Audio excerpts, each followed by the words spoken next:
I discovered that my therapist of 5 years records all my sessions and sells them as a podcast called The Most Pathetic Woman. It has 4.8 million listeners. She makes $180,000 a month. My family listens to it without knowing it is me. It all started when my younger sister Andrea recommended a podcast to me. You have to listen to it. It is called The Most Pathetic Woman. It is about a woman who does not realize her life is a disaster. It is addictive. I did not want to listen. It sounded cruel. But 3 weeks later at a family lunch, my mom mentioned it. That podcast about the pathetic woman is incredible.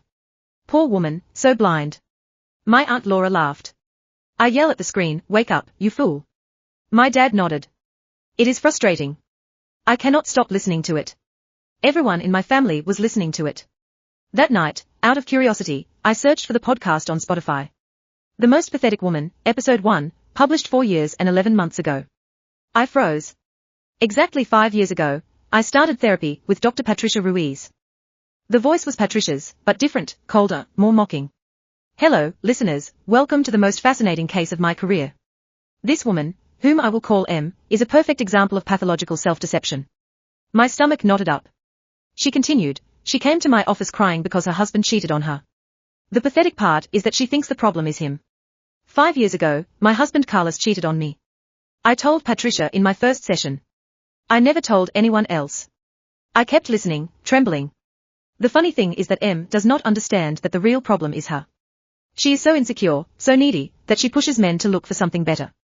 I felt nauseous. I had told Patricia I felt insecure after the infidelity. She told me it was completely normal, that it was not my fault. But on the podcast, she was saying the opposite. I opened episode 2. Today M told me she forgave her husband immediately. Obviously, M has no dignity. She accepts crumbs because she believes she does not deserve more. The comments were worse. This woman is an idiot. How can she be so stupid? I am embarrassed for her. I checked all the podcast information. 247 episodes published. I had exactly 247 sessions with Patricia, 1 per week for 5 years, every Tuesday at 4 in the afternoon. Every secret of mine turned into content.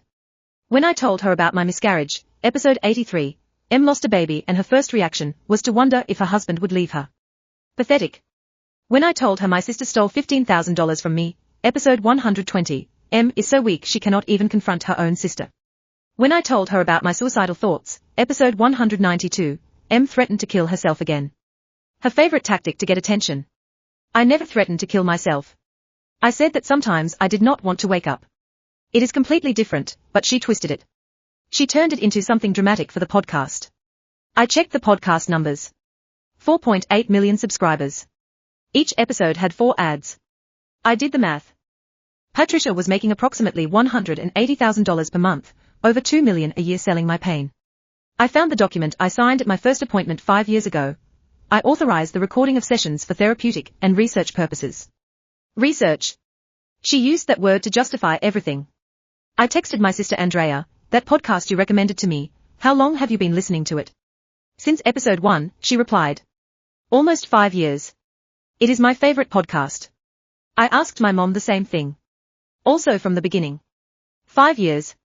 My dad, 4 years. My best friend Lucia, 3 years.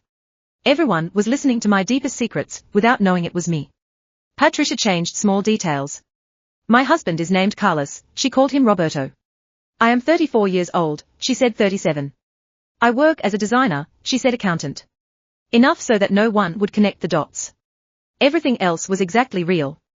My actual words, my recorded cries, my traumas exposed. That night I listened to 23 episodes straight without sleeping. In episode 147, Patricia said something that destroyed me. Honestly, M is never going to heal. But that works for me. The longer she stays in therapy, the more content I have. She did not want to help me. She wanted me sick, broken, dependent, because I was her $1 million business. The next day I arrived at my 4 o'clock session as always. Patricia greeted me with her warm smile. Valeria, so good to see you. How was your week? I sat on the grey couch, where I had sat 247 times. I looked at the coffee table. There was her black recorder, as always. Small. I pretended normalcy. It was a difficult week. Carlos and I had another big fight. Patricia nodded, taking notes in her notebook. Tell me more about that. While I talked, she wrote. Now I knew the truth. Those notes were the script for her next episode, episode 248. When the session ended, Patricia smiled. Valeria, you are making incredible progress. I will see you next week. I paid her the usual $200. I left her office on the 8th floor, but I did not leave the building. I waited in my car in the parking lot. 5 minutes later, Patricia came out with a young woman, her production assistant. I followed them at a distance. Today's episode is going to be gold, Patricia said. Em finally admitted she feels completely invisible in her marriage. The listeners are going to go crazy over this. The assistant laughed. We are almost at 5 million subscribers. We should make official merchandise. Mugs that say I am pathetic. They both laughed as they got into their cars.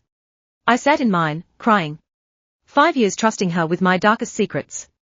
5 years paying her $200 per session, $52,000 total, for her to betray me in the worst possible way. But the worst came that night. My mom shared the new episode in the family WhatsApp group. Episode 248, the most pathetic woman admits she feels invisible. My mom wrote, this woman keeps getting worse. How sad. My sister responded, it is so frustrating. I would have given up on her already. My aunt, she needs more than therapy.